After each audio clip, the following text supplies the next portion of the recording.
ভালোবাসতে ভালোবাসে সবাই, কিন্তু ভালোবাসার সম্পর্ক দীর্ঘদিন ধরে রাখতে পারে কজন? প্রথম দেখায় হয়ে যেতে পারে প্রেম, সব ঠিকঠাক, কিন্তু হঠাৎ ভুল বোঝাবুঝি, এরপর দূরত্ব, প্রেমের চৌকাঠ পেরিয়ে হারিয়ে যায় আবেগ, অনুভূতি, বিচ্ছেদের গল্প হয় পরিণতি। রূপালী পর্দার তারকাদেরও হাঁটতে দেখা যায় একই পথে, যার সবশেষ উদাহরণ মনিকা বেলুচ্চি টিম বার্টন জুটি।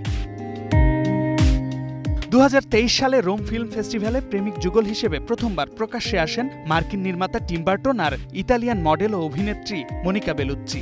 এরপর দুজনের সম্পর্ক নিয়ে নানা সময়ে দেখা গেছে নানা গুঞ্জন। এবার এই দুই তারকার ছাড়াছাড়ির খবরটি আর গুঞ্জনে সীমাবদ্ধ থাকেনি। 19 সেপ্টেম্বর যৌথ এক বিবৃতিতে এই প্রেমিক যুগল জানিয়েছেন তাদের চলার পথ আলাদা হয়ে গেছে। 67 বছর বয়সী টিম বার্টন ও 60 বছর বয়সী মনিকা পারস্পরিক সম্মান ও গভীর যত্নের মধ্য দিয়েই আলাদা হওয়ার সিদ্ধান্ত নিয়েছেন। 1990 সালে ক্লাডিও কার্লোস বাসোর ক্যামেরার সামনে পোজ দিতে গিয়ে হৃদয়টাও যেন দিয়ে বসেছিলেন মনিকা। 26 বছর বয়সে প্রথম বিয়ে করেছিলেন ইতালীয় সেই আলোকচিত্রীকে, কিন্তু প্রেমের চেয়েও স্বল্পস্থায়ী হয়েছিল সেই বিয়ে। 1999 সালে ফরাসি অভিনেতা ভিনসেন্ট ক্যাসেলের সঙ্গে আবারও বিবাহ বন্ধনে আবদ্ধ হন মনিকা বেলুচ্চি।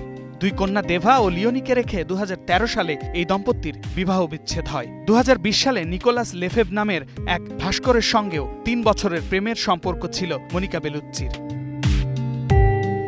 অন্যদিকে বার্টনের দীর্ঘ 13 বছরের সম্পর্ক ছিল অভিনেত্রী হেলেনা বোনহাম কার্টারের সঙ্গে, যেখানে বিলি ও নেল নামের 2 সন্তানও ছিল তাদের। প্রেমের সম্পর্কেই থেমে থাকেননি এই দুই তারকা। টিম বার্টনের বিটলজুস ছবিতে খল চরিত্রে দেখা গেছে বেলুচ্চিকে। এছাড়াও একসঙ্গে Sweeney Todd, Alice in Wonderland, Dark Shadows সহ একাধিক জনপ্রিয় চলচ্চিত্রে কাজ করেছেন তারা। বেলুচ্চি বার্টনের প্রেমের ভাঙনে এখন জোর গুঞ্জন, কে হচ্ছেন মনিকার পরবর্তী সঙ্গী।